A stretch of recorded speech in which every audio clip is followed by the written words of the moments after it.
So this is relatively old news, and what I'm about to talk about isn't brand new Agents of S.H.I.E.L.D. exclusive news or anything, but I felt like this was a fun little video to make because it's kind of a niche thing that a lot of people may not know, but at one point there was a really cool little moment that ultimately ended up cut from Avengers Endgame that would have tied a character from Agents of S.H.I.E.L.D. to the film and to the wider MCU. If you don't believe Agents of S.H.I.E.L.D. is canon, it is canon, but if you don't believe it is, then this would have tied it in to that. Now, most people are probably familiar with the fact that Avengers Endgame already included the first Marvel television character making the jump from TV to film. That being Edwin Jarvis, played by James D'Arcy, appears in a quick cameo scene alongside Howard Stark. Jarvis, being played by D'Arcy, appeared in 2 seasons of Agent Carter that aired 3 years before Endgame came out, and this was already really cool, and the main way it happened is due to the fact that Agent Carter was, for a while, the one Marvel TV show that was the most in the loop by the MCU proper, due to the Russos and Feige, and the writers from Captain America Winter Soldier, Captain America Civil War, Avengers Infinity War, and Avengers Endgame being the creators of it. So it had lots of people from Marvel Studios directly involved in the making of Agent Carter, which a lot of the pre-Disney Plus Marvel shows did not have the benefit of. So that kind of made Agent Carter already in this weird limbo where it was the one Marvel television show that was officially 100% undoubtedly canon up until Daredevil and the rest of the Netflix shows finally got confirmed. But in terms of the Agents of S.H.I.E.L.D. connection, a really cool moment was originally meant to happen during the scene in Avengers Endgame where the characters are discussing the easiest places and times to travel to in order to find the various Infinity Stones across the history of the films. And in one of these moments, there was meant to be a screen displaying members of Hydra in order to showcase the Tesseract or Space Stone. And during this scene, you'd be able to see the obvious members from the films, such as Red Skull, Arnim Zola, who appeared in Captain America First Avenger and Captain America Winter Soldier, and then Red Skull did appear again in Avengers Infinity War and Avengers Endgame. But a really interesting and unexpected face appearing on the screens alongside them would have been Daniel Whitehall using a photo straight from Agents of S.H.I.E.L.D. Now, Cantina Creatives were the studio involved in the VFX creation of these scenes, and they showed off their unused visual work in March of 2022, which included the snippet of Whitehall on a screen. They created 10 screens for the film, and only 2 of them, ended up in the actual film, with 8 of them on the cutting room floor, and one of the ones on the cutting room floor was the one featuring Whitehall. What makes all of this even more interesting, however, is that in the same month, Reed Diamond, who was the actor for Whitehall in Agents of S.H.I.E.L.D., confirmed that before Avengers Endgame came out, so around when Avengers Endgame was filming, that he had been contacted by Marvel Studios to ask about his potential availability to film for the film itself. So it's fun, but it's also hard to think about where the character may have actually fit in the film in a physical sense. Now, the easy answer here is that they potentially considered using a new picture they took for the film instead of reusing one from Agents of S.H.I.E.L.D. because, the Agents of S.H.I.E.L.D. picture image here, the still, would have been from an episode of TV from 2014. So 2014, it was 2014 when early season 2 came out, I believe. So that would have been, 5 years before Endgame came out.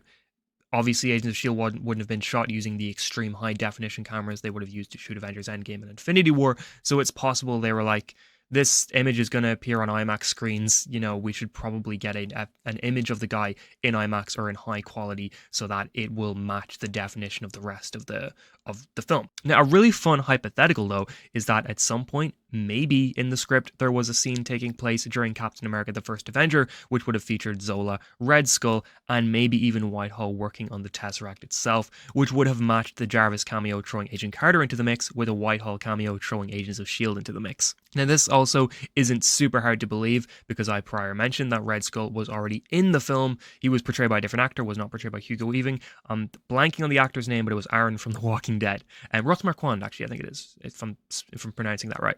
But that, the character already being in the film makes it a little more believable that maybe there would have been an extra scene that would have actually taken place during the first Captain America film, which would have been cool to have Whitehall appear in that scene. Now, Whitehall, being a high-ranking leader of Hydra, made appearances as the main villain during Agents of S.H.I.E.L.D. Season 2, and then had smaller appearances during flashback sequences during Seasons 3 and 5. Now, one of the most interesting and most chilling villains on the show, in my opinion, as well as Whitehall, he really had a presence around him.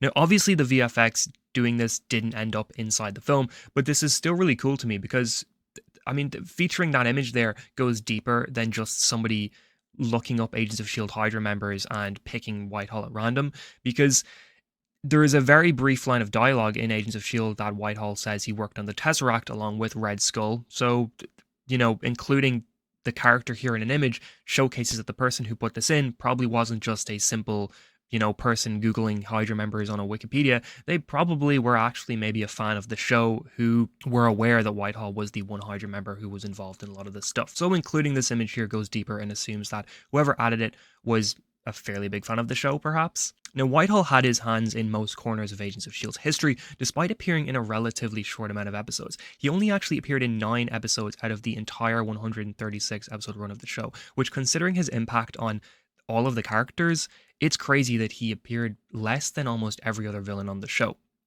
Whitehall, he had a huge impact. He was involved in events directly tied to Agent Carter, being arrested by her in the Howling Commandos, being hugely important for the Malik family, both Gideon and Nathaniel, being very involved in everything to do with the Inhumans, being integral to them eventually ending up in the wider world in a public sense, knowing about and investigating the Darkhold even, and he was also then a teacher for many important Hydra members such as Jasper Sitwell, Von Strucker, and Hale. So when it came to Hydra inside the lore of the MCU, it's hard to argue anyone being more important to the organization than Daniel Whitehall. In terms of the canon status though, this would have been really cool to see, because it pretty much just confirms definitively Agents of S.H.I.E.L.D. would have been in the mix in a way that people who denied the show's canon wouldn't be able to anymore. It would have been that really cool sense of vindication that we've always wanted, and it happening alongside the definitive status of Agent Carter would also have meant a lot, since the two shows were sort of twins in a sense when they were airing. We'd have Agents of S.H.I.E.L.D. go off for a break, for winter break, and then Agent Carter would come in to air their season while Agents of S.H.I.E.L.D. was on their break, so they really went hand in hand on ABC during the 2 years where they were airing together. Anyway, this is a new sort of series I wanted to start to keep there being some sort of Agents of S.H.I.E.L.D. presence on the channel, just sort of a lot of smaller videos that break down a specific thing in relation to the show that maybe people who haven't seen my prior videos can come into and be like, oh cool, this is like an Agents of S.H.I.E.L.D. little explanation series to throw out lots of fun facts. I'm just going to call it Agents of S.H.I.E.L.D. Explained with a number after each video. Might try and put out a short video like this every week or two where I go over a pretty short topic in relation to the show in a quick and easy manner. If there are things from the show or moments from the show or anything surrounding the show you think would make a fun video in the series, let me know. I already have the second video in this series planned, and I think it's a fun one, so look out for that next week. There also might be a kind of thing where some of the topics that I'm covering in this might have actually been other Agents of S.H.I.E.L.D. videos I did years ago or whatever when I would make videos regularly on the show, but doing a new, more updated version of this is always good, especially with now better quality audio, better quality cameras, stuff like that. Makes it easier for people to watch it again rather than rewatching old videos where I would have had terrible quality everything and not scripting things and talking and babbling and yapping and I don't know. But thanks so much for watching. If you're new to the channel, maybe want to stick around, maybe consider subscribing, liking, sharing. That's always a huge help. Thanks so much and have an amazing day.